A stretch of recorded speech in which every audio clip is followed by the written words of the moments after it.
Just a little correction, আমরা last টিউটোরিয়ালে বলেছিলাম V8 ইঞ্জিন জিরোজ অ্যান্ড ওয়ান্সে কনভার্ট করে দেয় জাভা স্ক্রিপ্ট ফাইল। মাঝখানে আরও কয়েকটা স্টেপ আছে। অ্যাকচুয়ালি V8 ইঞ্জিন বাইট কোডে কনভার্ট করে, which is technically type of machine code, যেটা হিউম্যান রিডেবলের চেয়ে অনেক বাইরে, যদিও কোড করা যায়। মানে আমরা সাধারণত আমরা ওইভাবে কোড করি না। ওইটার পরে হচ্ছে ওইটা ইভেনচুয়ালি আরেকটা মেশিন ল্যাঙ্গুয়েজে কনভার্ট হয়, আরও লো লেভেল ল্যাঙ্গুয়েজে কনভার্ট হয়, দেন ইভেনচুয়ালি ওটা হচ্ছে মেশিন কোডে কনভার্ট হয়। আমরা যদি এখানে দেখি যে আমাদের জাভা স্ক্রিপ্টের সোর্স কোডটা ইভেনচুয়ালি AST-তে কনভার্ট হওয়ার পরে বাইট কোডে কনভার্ট হয়। এই বাইট কোডটাই অ্যান্ড দেন পাস ডাউন হয় এবং আরেকটা কম্পাইলার দিয়ে কনভার্ট হয়ে হচ্ছে মেশিন কোডে যায়। ওই মেশিন কোডটা ইভেনচুয়ালি আবার জিরোজ অ্যান্ড ওয়ানসে, প্রসেসর জিরোজ অ্যান্ড ওয়ানসে কনভার্ট করে।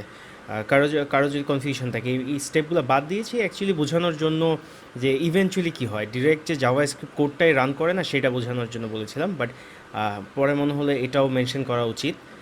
Thank you.